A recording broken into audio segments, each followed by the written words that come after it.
Hello students, आज है आपकी प्रश्नावली 2.3। ठीक है, तो इसको स्टार्ट करने से पहले हम फलनों के बारे में पढ़ते हैं। ठीक है, क्या है पहला क्वेश्चन आपका, निम्नलिखित संबंधों में कौन से फलन है। ठीक है, तो इस फलन को जानने के लिए पहले हमें ये जानना पड़ेंगे फलन किसे कहते हैं। ठीक है, संबंध तो आपको पता है कि संबंध किसे कहते हैं।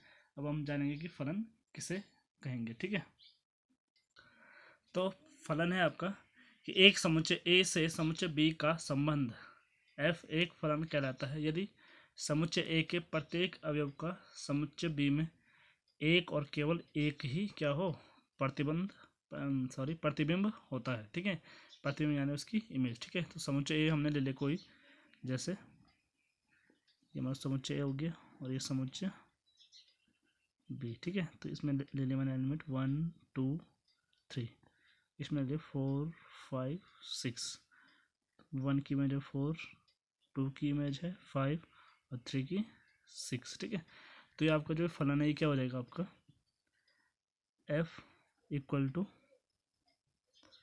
1 4 2 5 और 3 6। तो आप देख रहे होंगे कि समुच्चय एक के जो प्रत्येक अवयव है उसका समुच्चय बी में एक ही प्रतिबिंब है, यानी जो एक है वो 4 से जुड़ा है, 4 के अलावा किसी और से जो नहीं जुड़ा है, या ऐसा नहीं कि 5 से भी जुड़ा है 6 से भी जुड़ा है, ऐसा नहीं है। या फिर जो 2 है आपका वो भी क्या है 5 से जुड़ा है, 3 6 से जुड़ा है। ठीक है, ऐसा नहीं है कि जैसे आपका एक अगर 5 से भी जुड़ा होता 6 से भी जुड़ा होता तो ये फलन नहीं होता। इस पर अगर 2 4 से जुड़ा होता, मतलब एक से ज़्यादा अवयव नहीं होना, सिर्फ एक ही क्या होना चाहिए, एक ही प्रतिबिंब होना चाहिए उसका, एक से ज़्यादा प्रतिबिंब नहीं होना चाहिए, तो वो क्या कहलाता है आपका फलन कहलाता है। ठीक है, तो यहाँ देख लेंगे क्या जो इसके कर्मित युग्म है, दो भिन्न कर्मित युग्मों के जो प्रथम घटक है वो भी क्या है भिन्न है। ठीक है, तो फलन में क्या होना चाहिए, फलन में किसी दो भिन्न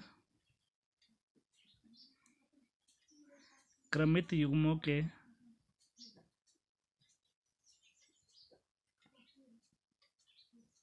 प्रथम घटक क्या है समान नहीं है। ठीक है, समान नहीं होने चाहिए, समान नहीं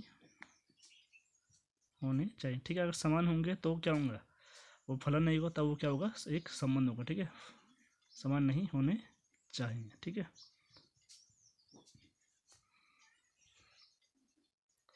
अब है आपके पास वास्तविक फलन। ठीक है, वास्तविक फलन क्या होता है, एक ऐसे फलन को जिसका परिसर क्या हो वास्तविक संख्याओं का समुच्चय या उसका कोई उपसमुच्चय हो, वास्तविक मान फलन कहलाता है। ठीक है, यदि वास्तविक चर वाले किसी वास्तविक मान फलन का प्रांत भी क्या हो वास्तविक संख्याओं का समुच्चय हो, तो वो क्या कहलाएगा आपका वास्तविक फलन कहलाएगा। जैसे ठीक है, जैसे इसमें था, इसमें आपका परिसर क्या है, परिसर आपके क्या है जैसे इसकी क्या है जो रेंज है क्या है 4 5 6, 4 5 6 आपके क्या है एक वास्तविक संख्याओं का समुच्चय है। ठीक है, तो जिसका क्या हो परिसर वास्तविक संख्या को समुच्चय हो तो उसे हम क्या कहेंगे वास्तविक मान फलन। ठीक है, और जिसमें अगर प्रांत भी क्या हो वास्तविक संख्याओं को समुच्चय हो तो उसे हम कहेंगे वास्तविक फलन। ठीक है, जिसमें दोनों क्या हो वास्तविक संख्याओं के समुच्चय, उसका प्रांत भी और परिसर भी वो दोनों क्या होंगे आपके वास्तविक संख्याओं के क्या अगर क्या हो समुच्चय हो, तो उसे उस फलन को हम कहेंगे वास्तविक फलन। ठीक है, तो जैसे आपके पास कोई फंक्शन है f x equal to 2x plus 1 और x की वैल्यूज़ हैं 1 से लेकर 4 के बीच। ठीक है, तो जब हम f1 निकालेंगे तो f1 आपका कितना आएगा 2 एकम 2 और 1 3। ठीक है, इसी प्रकार f2 2 दूनी 4 1 5। ठीक है, f3 3 दूनी 6 1 7, f4 4 दूनी 8 1 9। ठीक है, तो यानी ये आपका ये हो जाएगा, ये आपका प्रांत हो जाएगा कितना है 1 से लेकर 4 तक, और यहाँ आपका ये इसका रेंज हो जाएगा 1 का 3, 2 का 5, 3 का 7 और 4 की इमेज 8। ठीक है, तो ये सारे क्या हैं आपके, ये भी आपके रियल नंबर्स हैं और ये भी रियल नंबर्स हैं।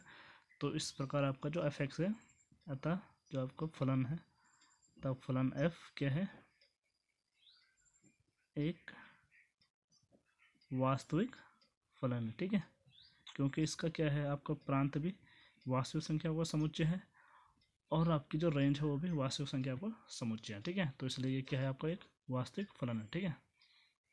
तो आप करते हैं आपकी प्रश्नावली को स्टार्ट, ठीक है। तो इसका पहला क्वेश्चन है, निम्नलिखित संबंधों में कौन से फलन है, कारण का उल्लेख कीजिए। यदि एक संबंध एक फलन है तो उसका परिसर निर्धारित कीजिए, ठीक है। तो देखते हैं, हमें आर बराबर दिया है, क्या है, 2 1 5 1 8 1 11 1 41 और 71। तो आपको देख के लगा लो कि सबकी इमेज क्या है, 1 है, ठीक है। तो जब हम इसका फिगर बनाएं तो इसका फिगर इस प्रकार बनेगा, ठीक है, कि जो सारे एलिमेंट हैं वो किसके साथ जुड़े हैं, 1 के साथ जुड़े हैं। तो इसमें क्या है, देख लोगे आप कि किसी का भी प्रथम घटक क्या है, समान नहीं है, ठीक है, अलग अलग है। क्योंकि दो क्रमित युग्मों का प्रथम घटक समान नहीं है, अतः जो ये संबंध है एक फलन है, ठीक है। तो प्रांत क्या हो जाएगा इसका, प्रांत क्या होता है इसका, जो इसके प्रथम घटक होते हैं, क्रमित युग्मों के प्रथम घटकों का समुच्चय, यानी 2 5 8 11 14 17, ठीक है। और परिसर क्या होता है, क्रमित युग्मों का द्वितीय घटक, ठीक है। तो परिसर है क्रमित युग्मों के द्वितीय घटकों का समुच्चय। तो द्वितीय घटक इसमें क्या है, सब में एक एक है, तो इसका परिसर क्या हो जाएगा, आपका एक हो जाएगा, ठीक है। इसी प्रकार इसका अब थर्ड वाला है, आर बराबर दिया है हमें 1 3 1 5 2 5। तो इसमें आप देख रहे होंगे कि जो 1 है वो 3 से भी जुड़ा है और 5 से भी जुड़ा है, ठीक है। एक जो एलिमेंट है उसकी दो इमेज है, तो एक एलिमेंट से सिर्फ एक ही इमेज हो सकती है, ठीक है।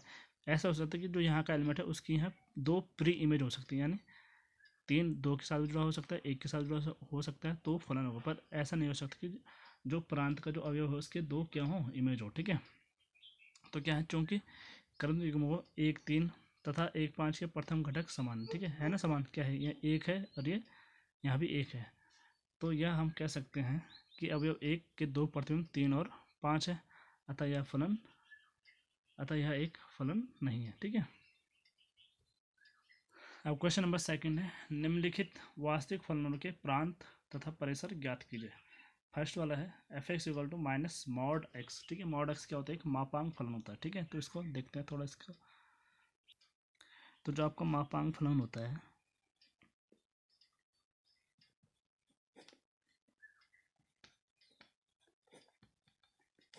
ये होता है f(x) = mod x, ठीक है। तो हम यहाँ x की कोई भी वैल्यू रखेंगे तो हमेशा उसका मान क्या आएगा, पॉजिटिव में आएगा, ठीक है। जैसे इसमें हम अगर f-1 करेंगे तो ये क्या आएगा, ये -1 आएगा, और f1 भी करेंगे तब भी क्या आएगा, सॉरी, ये आपका क्या आएगा, 1 आएगा, क्योंकि जो मॉड होता है वो नेगेटिव वैल्यू को भी पॉजिटिव में चेंज कर देता है, ठीक है। f1 भी आपका 1 आएगा, ठीक है। तो कहने का मतलब क्या है, जो आपका ये होता है mod x, इसकी वैल्यूज हमेशा किस में आती है, पॉजिटिव आती है, यानी ये हमेशा क्या होगा, >= 0 होगा, ठीक है। तो आप जो आपका क्वेश्चन था उसे देखते हैं। तो f(x) बराबर दिया था हमें -mod x। तो जो आपका mod x होता है वो पॉजिटिव होता है। अब इसके आगे से यहाँ इसमें क्या करते हैं, माइनस से इनटू कर दिया, तो इस सारे के सारे क्या हो जाएगा, जो भी इसमें हम नंबर्स रखेंगे वो सारे के सारे नेगेटिव हो जाएंगे। तो यहाँ f(x) क्या हो जाएगा, << 0, ठीक है। तो ये हमारा क्या होता है, एक जो f(x) = mod x है, ये हमारा क्या है, कौन सा फलन होता है, मापांक फलन, ठीक है, मॉडुलस फंक्शन। अभी इसमें क्या क्या उन्होंने माइनस लगा दिया आगे से, तो ये क्या हो जाएगा, आपका नेगेटिव हो जाएगा। For every x belongs to r, ठीक है, r क्या होता है आपका, रियल नंबर, ठीक है। प्रत्येक रियल नंबर्स के लिए ये क्या होगा, नेगेटिव होगा। तो प्रांत क्या हो जाएगा इसका, सभी बिंदुओं का समुच्चय जहाँ फलन परिभाषित है। तो फलन क्या है, सभी वास्तविक संख्या पर परिभाषित है। आपको प्रांत क्या होता है, जो आपकी x की वैल्यूज होती हैं, ठीक है। जब हम x का मान रखते हैं तो आपका क्या आता है, इमेज आती है। तो सारे की सारे x की वैल्यूज आपकी क्या होगी, प्रांत हो गया। अब आपको परिसर बताओ, तो ये क्या दे रहे हैं, यहाँ सब वैल्यूज़ क्या हैं, f(x) जो भी वैल्यूज आएंगे वो क्या है, 0 से छोटी या उसके बराबर आएंगे। तो 0 से छोटी आपको कहाँ तक हो सकता है, -∞ तक, और 0, ठीक है। 0 इसमें क्या होगा, इंक्लूड होगा।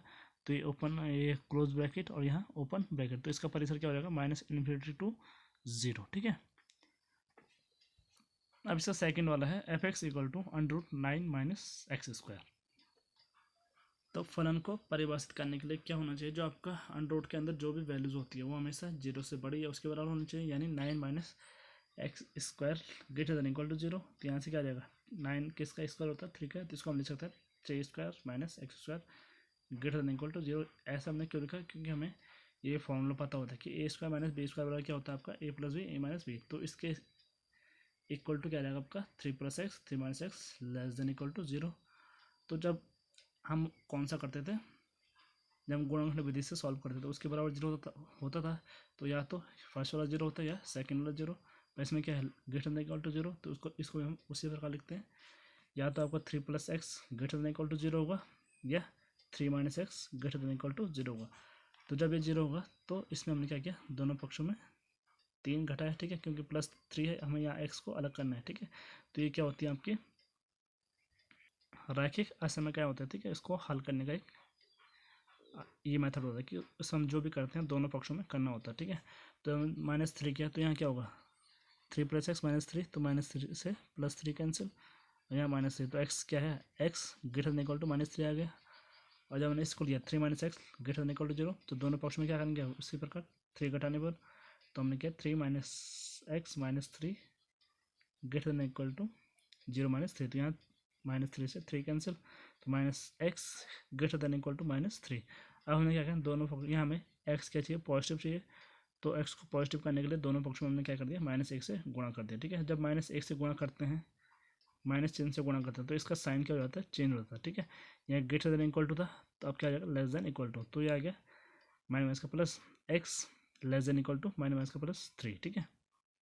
तो यहाँ से हमारे दो वैल्यूज आ गई, ठीक है, कि x का मान क्या है -3 से बड़ा या उसके बराबर है, और x का मान 3 से बड़ा 3 से छोटा या उसके बराबर है। तो आपका प्रांत क्या हो जाएगा x सच दैट जो x है वो क्या है -3 से बड़ा या उसके बराबर है और 3 से छोटा या उसके बराबर, ठीक है। तो ये आपका क्या हो जाएगा प्रांत हो जाएगा, ठीक है। अब हमें क्या निकालना है इसका परिसर, तो हम क्या करते हैं परिसर निकालने के लिए f(x) को y मान लेते हैं, ठीक है। तो y बराबर क्या हो जाएगा √9 माइनस एक्स स्क्वायर, तो पहले सबसे जो छोटी वैल्यू है -3 उसे रखते हैं। जब हमने -3 निकाला तो कितना है आपका √9 माइनस 3 का स्क्वायर यानी 9 माइनस 9 0, ठीक है। तो 0 का √0 आएगा, तो इसलिए y बराबर 0। फिर हमने इनके बीच के कोई एक वैल्यू देखी, जैसे हमने 0 लिया तो f0 आपका क्या आ जाएगा √9 माइनस 0 का स्क्वायर यानी 0, तो √9 कितना हो जाएगा 3 यानी y इक्वल टू 3, और x बराबर 3 के लिए f3 वही √9 माइनस 3 का स्क्वायर कितना 9 ही होगा, तो 9 माइनस 9 0, तो y इक्वल टू 0, ठीक है। तो आपका परिसर क्या है, जो इसके जो रेंज है वो किस से किसके बीच होगी, जो आपकी ये सबसे बड़ी वैल्यूज थी और ये सबसे छोटी वैल्यूज, ये हमने बीच के लिए, ठीक है। तो किससे किसके बीच है 0 से और 3 के बीच में, और 0 और 3 इसमें दोनों इंक्लूड हैं। तो आपके फलन का परिसर क्या हो जाएगा x such that 0 less than equal to x, नहीं सॉरी जो हाँ, और x less than equal to 3, ठीक है। तो ये आपका क्या हो जाएगा परिसर हो जाएगा, क्या है परिसर कि x greater than equal to 0 और लेस देन इक्वल टू 3, ठीक है। क्वेश्चन नंबर 3 है एक फलन f(x) बराबर 2x - 5 द्वारा परिभाषित है, निम्नलिखित के मान ज्ञात कीजिए। पहला वाला है f0, दूसरा f7, तीसरा है f-3। तो इसमें हमें क्या करना है, जहाँ x होगा वहाँ पहले वाले में 0 रख देंगे, ठीक है। f0 जहाँ x से 0 आ जाएगा यानी 2 × 0 0 0 -5 -5, ठीक है। दूसरा वाला f7 यानी जहाँ x से वहाँ 7 आ जाएगा, तो 7 दूनी 14 -5 कितना आ गया 9। उसी प्रकार f-3 जहाँ x से वहाँ -3 आ जाएगा यानी 2 गुणा -3 -6 -5, तो कितना आ गया -11, ठीक है। तो ज़्यादा कुछ नहीं है इसमें। अब आगे बढ़ते हैं क्वेश्चन नंबर 4 में। अब क्वेश्चन 4 फलन T सेल्सियस तापमान का फ़ारेनहाइट तापमान में प्रतिचित्रण करता है, जो TC बराबर क्या है 9C/5 + 32 द्वारा परिभाषित है, निम्नलिखित को ज्ञात कीजिए। जैसे हमने ऊपर किया था वैसे ही इसमें करेंगे, ठीक है। तो देखते हैं, तो आपका फर्स्ट वाला क्या था T0, तो जहाँ C है वहाँ 0 रख देंगे यानी 9 × 0/5 यानी 0/5 कितना हो जाएगा 0, तो 0 + 32 कितना आ गया 32, ठीक है। बाकी सेकंड और थर्ड वाला भी सेम है। तो अब हम फोर्थ वाला देखते हैं। फोर्थ वाला आपका C का मान हमें ज्ञात करना है, जबकि हमें TC दिया है 212, यानी हमारा TC कितना था 9C/5 5 प्लस 32 इक्वल टू कितना दिया है 212। तो यहाँ क्या हो जाएगा, इसका हम लॉस ऑफ लेंगे तो 5 गुणा 32 के साथ होगा तो 32 पंजे 160। तो 9c प्लस 160/5 बराबर 212। अब 5 का गुणा 212 के साथ होगा तो 9c प्लस 160 बराबर इसके साथ गुणा हुआ तो कितना आ गया 1060। ठीक है, तो 9c बराबर ये वहाँ जाएगा तो 1060 माइनस 160 तो कितना आ गया 900। तो c बराबर जो 9 है वो 900 के नीचे आ जाएगा। तो 900/9 तो 9 एकम 9, 9 एकम 9 और 9 एकम 9 और 2 जीरो बढ़ जाएंगे यानी 100 नंबर 900। तो सी वाला कितना आएगा आपका 100। ठीक है, अब आपका क्वेश्चन नंबर 5, निम्नलिखित में से प्रत्येक फलन का परिसर ज्ञात कीजिए।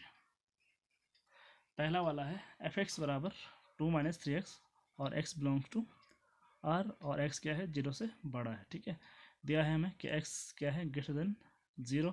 तो आपका 3x भी क्या होगा, जब 3 का गुणा करेंगे x के साथ ये भी 0 से बड़ा होगा। ठीक है, अब हमने क्या किया दोनों पक्षों में -1 से गुणा कर दिया।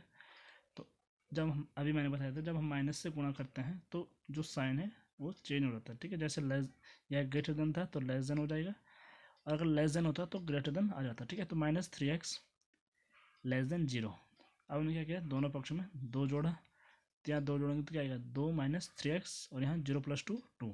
तो ये आपका क्या है एफ एक्स ही है। ठीक है, तो हमें एफ एक्स ही लाना था, हमें इसकी क्या चाहिए रेंज चाहिए। तो एफ एक्स लेस देन 2।